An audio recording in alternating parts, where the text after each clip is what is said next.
मैं भारत को भारतीयता की मान्यता के आधार पर फिर से खड़ा करना चाहता हूं, उस काम में लगा हूं। कुछ लोग गुड़ खाइए, कुछ लोग काकवी खाइए, माने जिसको राब कहते हैं। जितना जाड़े का समय है ना, नवंबर दिसंबर जनवरी फरवरी तक राब भरपूर खा सकते हैं। दही में राब खाइए, दूध में राब खाइए, हलवा राब का बनाइए, गुड़ का हलवा बनाइए, गुड़ दही में खाइए, गुड़ दूध में खाइए। अब गुड़ को दूध और दही में खाने का नियम है, वो भागवत जी कहते हैं। वो कहते हैं जी दही में मिला के गुड़ खाया जाए, दही में मिला के गुड़ खाइए, दूध में गुड़ कभी मत मिलाइए, दूध में गुड़ कभी मत मिलाइए, दही में मिला के खाइए। तो दूध में कैसे खाएंगे जी? दूध में ऐसे खाएंगे कि पहले गुड़ खा लीजिए, पीछे से दूध पी लीजिए, या दूध पी लिया पीछे से थोड़ा गुड़ खा लीजिए। दूध में गुड़ मिला नहीं सकते, और दही में कभी भी बिना मिलाए मत खाइए।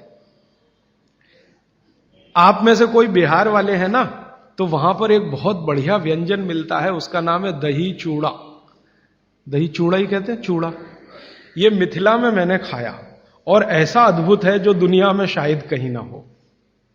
मिथिला में, मिथिला माने एक एरिया है बिहार का, करीब 8-10 जिले उसमें आते हैं। उन जिलों में जब भी आप जाएं तो मेहमान को वही परोस के लाते हैं। तो मैं भी मेहमान जैसा ही रहता हूं, तो मुझे हर घर में दही चूड़ा मिलता है। तो वो दही डाल के लाते हैं, ऊपर से गुड़ डाल के लाते हैं, दही के ऊपर गुड़ रहेगा। तो मैंने कई बार कहा कि अलग प्लेट में गुड़ ले आओ, तो वो कहते नहीं, आपको फिर खाना नहीं आता दही चूड़ा। तो पहले मुझे सच में नहीं मालूम था। अब जब ये मुझे पता चला बाघभट्ट चिकित्सा का, तब मेरी अकल में आया कि वो सब बाघभट्ट के चेले हैं। दही में गुड़ मिला के पहले से ही चिवड़ा पे रख के लाते। तो दही में गुड़ मिला के ही खाइए। अगर आप दही खा रहे हैं तो गुड़ मिला के ही खाइए। तो दही के कई दोष जो आपके लिए अनुकूल नहीं है वो भी खत्म हो जाते हैं। और दूध में गुड़ कभी भी मत मिलाइए। एक जगह तो वो ये कहते हैं कि दूध खाली पी लीजिए, गुड़ आगे पीछे खा लीजिए, वो ज्यादा बेहतर है। तो गुड़ खाइए, मेरा कहने का मतलब ये है। अब गुड़ के कितने प्रिपरेशन है हमारे घर में? गुड़ का तिल का प्रिपरेशन एक है, तिल पट्टी कहते हैं, गजक। तो भरपूर गजक खाइए। क्यों खाइए जी? तिल है और गुड़ है। गुड़ में जो केमिकल है ऑर्गेनिक, तिल में लगभग वही सब है जो गुड़ में है।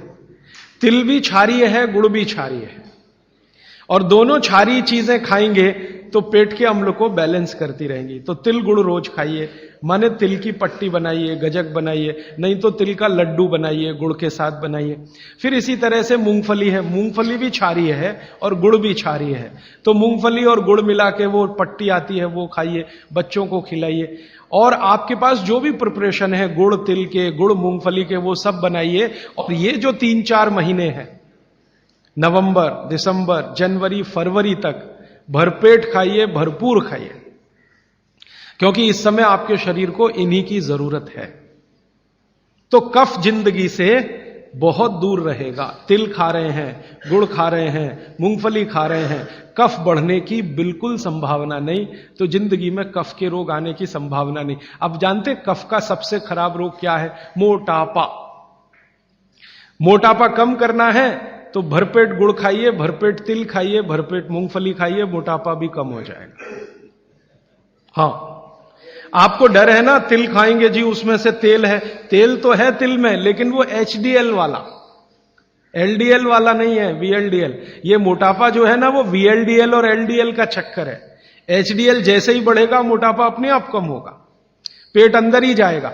आप में से कोई भी मेरे कहने पर 3 महीने एक एक्सपेरिमेंट कर लीजिए।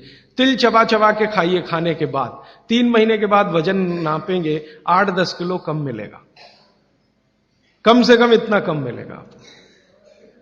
खाना खाया, खाने के बाद आप सौंफ खाते हैं ना, सौंफ की जगह तिल खाइए। और काला खाया तो और ज्यादा वजन कम मिलेगा। काला तिल एक है, सफेद। काले की गुणवत्ता सफेद से भी ज्यादा है। लेकिन ये इन्हीं 4 महीनों में। गर्मी में अगर आपने यही तिल खाया तो प्रॉब्लम आएगी। भागवत जी कहते हैं कि तिल खाने का सबसे अच्छा समय वही है जो आज चल रहा है। ये फरवरी तक चलेगा। तो फरवरी तक, और कभी बहुत ज्यादा लिबरल हो तो होली के दिन तक वो कहते हैं तिल खाने का समय है, होली होते ही तिल कम करिए या खत्म करिए। फिर कुछ और चीज आएगी, वो क्या आएगी वो मैं बता दूं, लेकिन आप ये करके देख लीजिए। 4 चीजों को ज्यादा उपयोग आप करेंगे, वजन आपका कम होता जाएगा, पेट का अम्ल कम होता जाएगा, घुटनों के अंदर का जो कई बार कहते हैं ना डॉक्टर यूरिक एसिड जमा हो गया जी, यूरिक एसिड क्या है, अम्ल ही तो है। तो ये यूरिक एसिड आपको कम करना है, तो गांठ के सब जो माने जोड़ों के दर्द आपको कम करने हैं, तो इनके लिए ये सब चिकित्सा बताई है। तिल है, गुड़ है, और मैंने एक चीज बोली थी कि अगर आप जैन नहीं हैं तो शहद है। शहद में भागवत जी कहते हैं छोटी मधुमक्खी का शहद, बड़ी का नहीं। तो शहद लाएं तो उसको पूछ लीजिए। दोस्तों सबसे पहले तो चैनल सब्सक्राइब करें, फिर लाइक, कमेंट और शेयर करें, और हाँ, हमारा एंड्रॉयड ऐप डाउनलोड करना ना भूलें।